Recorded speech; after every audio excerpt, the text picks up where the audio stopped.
Okay, so I'm a little burnt right now at the time of creating this, digesting the massive growth we've had over the past year, with this month being hot as we roll into January with multiple events planned. I see giant piles of things I want to do, work on, and improve everywhere.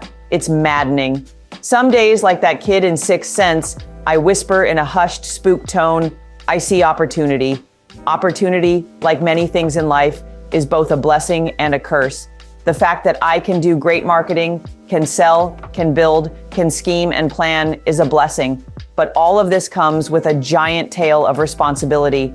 Given the choice between having those abilities or being unable to do those things because of limited opportunities, limited skills, and limited means for taking advantage of them, I'll take the former. But make no mistake that one of the worst habits I have is to attempt to squeeze all the juice out of every damned orange, lemon, lime, and grapefruit in the house. A friend of mine who makes okay money running a very small business that affords him a lot of freedom constantly asks me why I'm working so hard, given I no longer have to financially. It is a tough question, but it's best summed up in that while I'm not needy anymore, I am wanty. I suppose we all could say the same. Most of you reading this are fairly well off financially, most of you millionaires, some decamillionaires long beyond the needy phase of your life. So why do you keep going? Probably for the same reasons I do. It's tough to step away from something you're winning at. Of course, there's always the money can't buy happiness crowd shaming people like us for working so hard, sacrificing so much. They sell their philosophy hard because it's the boat they find themselves in and are unable to escape. Miserable, extremely defensive, and highly resentful of those with money. Misery does love a crowd. Mark Twain wrote that no one can stand prosperity, another man's that is. And while I'll agree that money won't buy or guarantee happiness, neither will poverty. Financial problems and the constant worry over money wears a person down, including endless worry about how to pay the bills, anxiety over being able to be independent, especially late in life, the added stress of having to watch every penny that comes in and goes out, and the envy and resentment of those who can afford the things you want, as well as disappointment in yourself for being unable to give your family the life you want or to help others in need. All of this robs your peace of mind. There are happy poor people. I know a few, but they are not common. I also know very, very wealthy people who are extremely happy. But as Jordan Peterson, last year's keynote speaker at our IT Sales and Marketing Bootcamp, says, happiness is an empty pursuit. Living a good life requires greater meaning than to be happy. Such meaning comes from being a contributor beyond yourself. To be productive and working towards something big, a life's work. Maybe that's being the best parent you can possibly be.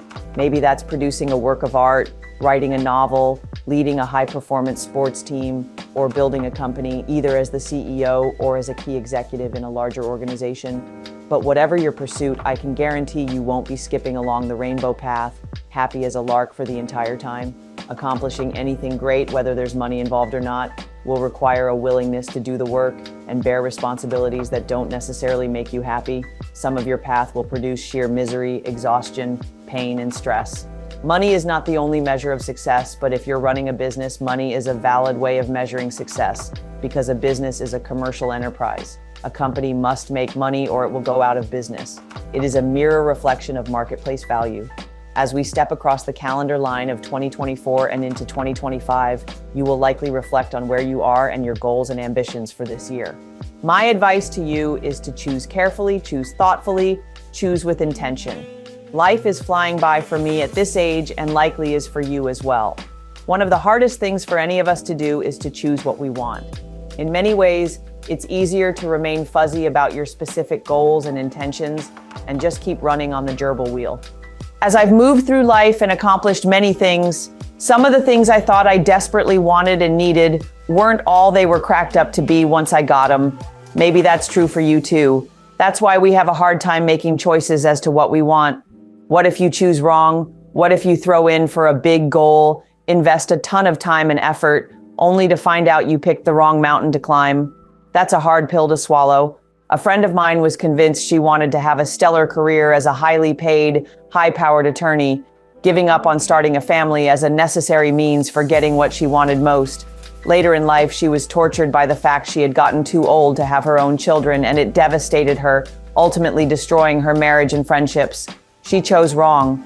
But if you don't choose, life will give you a lot of what you don't want. I would much rather bear the responsibilities of my own choice than turn my life over to fate and see what unfolds. So my advice to you this new year is to take some quiet time and ponder what it is you truly want. Be selfish. What and who is driving you crazy, creating stress and anxiety that must change this year? Get after that. What accomplishment would truly make you happy? Get after that. Design the life you want and don't accept the one you have by default. Be willing to make sacrifices for the attainment of a goal, but never be willing to give up your freedom, your autonomy, and what matters to you most.